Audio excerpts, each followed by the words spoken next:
Good day. This is Maria Zicania from Zicania Training and Consultancy OPC. I'm going to discuss about rhetorical patterns in this lecture.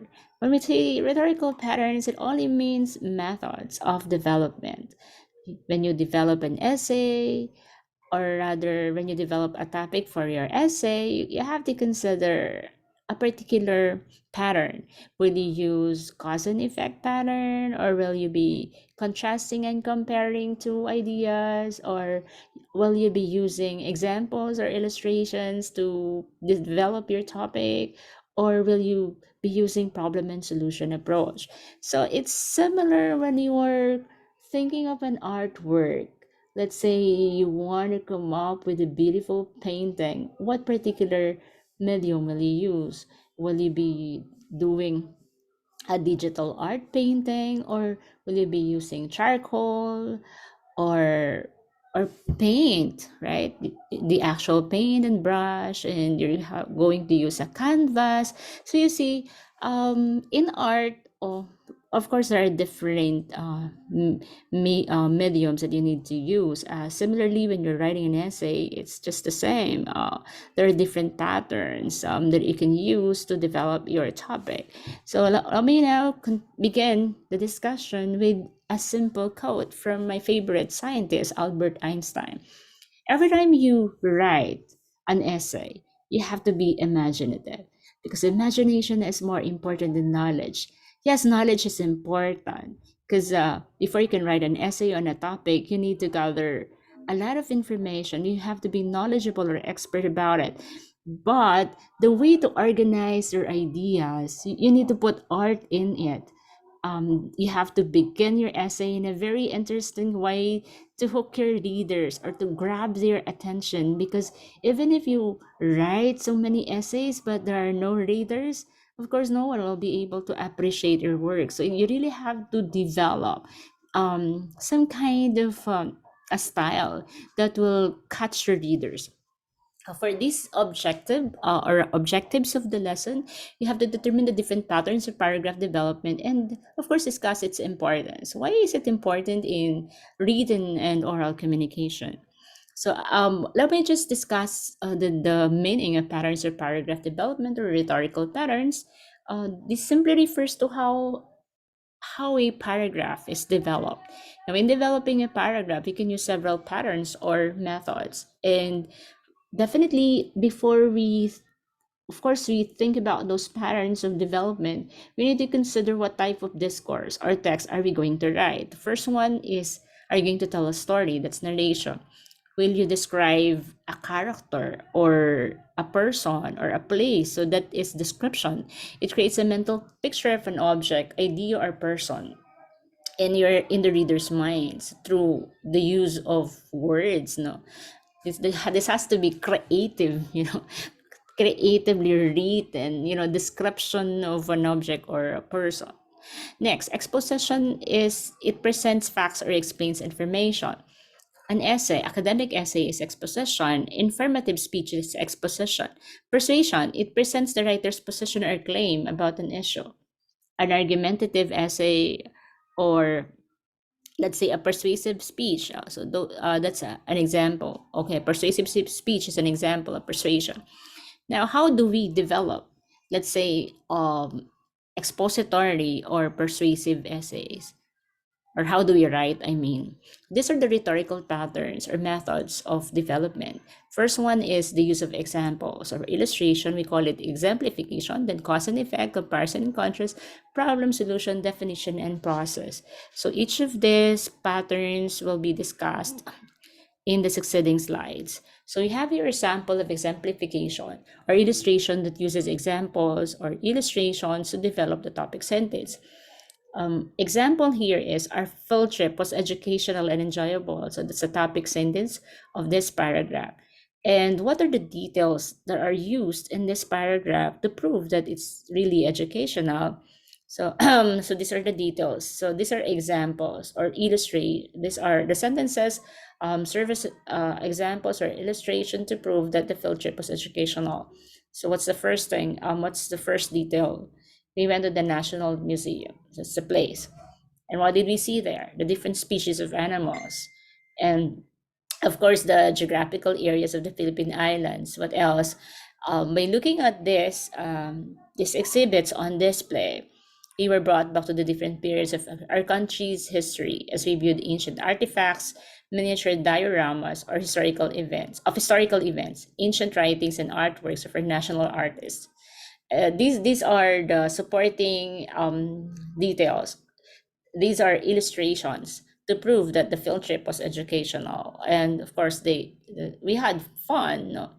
Next, the second pattern of development is cause and effect. It analyzes the relationship of cause, or the reason why a particular thing happened or a phenomenon happened, and then effect is the result of that phenomenon. For example, Alvin failed in math, so the effect is failure in math. The cause is non-compliance. So that's the topic sentence. And how was non-compliance shown in these paragraphs? Alvin never submitted projects, so that's non-compliance. No, he only took quizzes and exams, and luckily got satisfactory marks there. However, despite the fact that he passed all his tests and quizzes, it did not merit him a passing grade. Why? Because the projects and assignments which he never submitted comprise 50% of his grade, and this is the reason why he failed. So this is cause and effect pattern. One another topic that you can use for cause and effect is, yeah, global warming, climate change, etc. Right.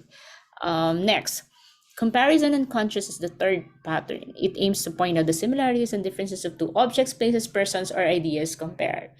If you can compare your cousins, how they behave, what are their characteristics, what are their differences. So we use, of course, words like both for similarities, also for similarities, however, while on the other hand for differences. So my twin cousins Abby and Emmy have some common traits, but they also exhibit differences. So this is the topic sentence of the paragraph. Both here are sweet, thoughtful, and loving. Both The word both is used here to show similarity. They never miss giving even simple gifts to their parents. So that's being thoughtful and sweet. And um, they also tell each other and their parents, I love you every day. So that's being thoughtful. However, these twins have different traits. And what are those traits? So Abby is an extrovert while her twin Amy is an introvert. Abby goes out with her friends. So that are the examples of being extrovert. Abby goes out with her friends once in a while Amy stays home most of the time. So Amy is introvert because she stays home at most of the time, and she just wants to be herself, enjoying sketching, painting, and writing fictional stories. And it says here she can stay. Amy can stay in her room the whole day doing these kinds of stuff. However, Abby is different. She's never interested in the arts. She loves solving math problems and watching documentaries. So both are interesting and talented in their own ways. You have the ending part, although they are different, but they are interesting, no? Both in their own ways. And the third one is problem and solution. From the word itself, right? It presents a problem along with its possible solutions. And the paragraph ends with an evaluation of the proposed solution. So you have here the problem is, despite the enhanced community quarantine and so on in other parts of the country, there are still increasing COVID-19 cases and deaths. So this paragraph was written in 2020. So that's why there was an increasing COVID-19 cases. And what we believe are effective solutions to stop the spread of the virus include the following: staying home, etc., etc. That's what we do. And there. So we must wear face masks and make sure to maintain a 1 meter distance from other persons when outside the house. Okay, we must also disinfect our hands, etc., etc. Finally, we need to strengthen, our immune system. So if everybody will take these practices seriously, soon we will succeed in our fight against the pandemic. So the solution is that we need to practice all these protocols or health protocols to be able to fight the pandemic. So that is the ending sentence. So the problem is the increasing number of cases or COVID cases in the country, and the solution is to observe health protocols seriously.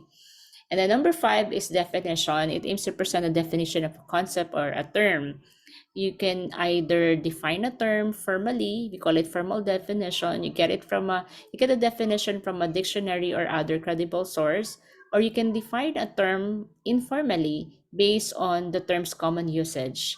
And the definition is which is usually the topic sentence followed by further explanation. For example, here, novel coronavirus is another strain of coronavirus that originated from Wuhan, China.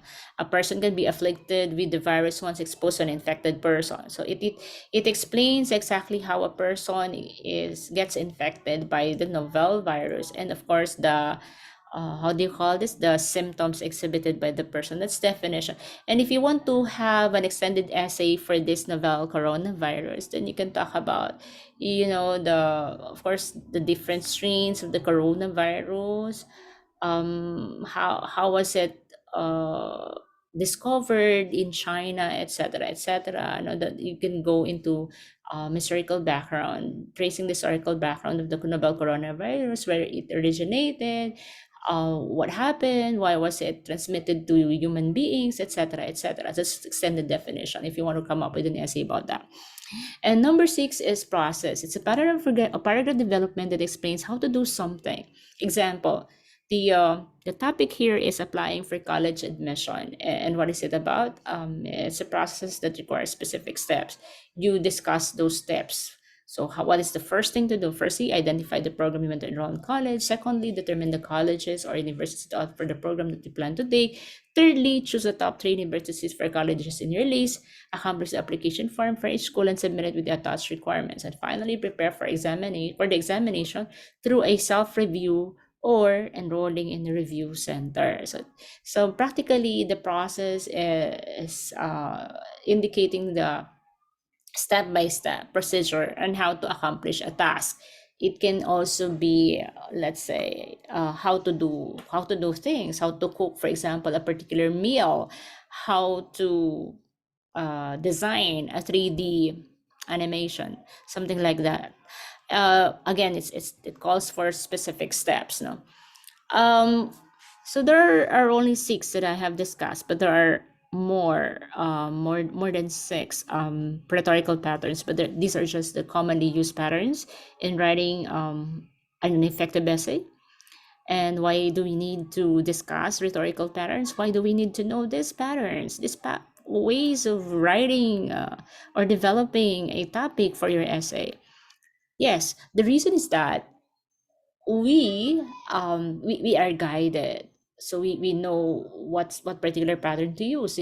If we're talking about the effect or the cause and effect phenomenon, the cause of global warming, and the effect is global warming, right? The cause is, of course, the greenhouse gases in the atmosphere, correct? Cause, so that's cause and effect. So by merely choosing the topic, we know already what pattern we need to use.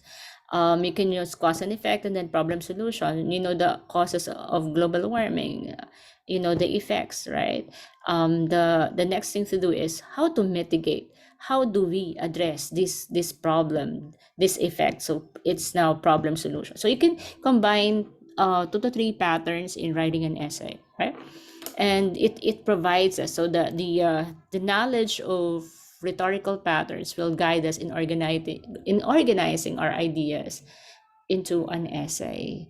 So I hope that this particular lesson, will help us in coming up with effective essays in our academic endeavors. Thank you so much for listening.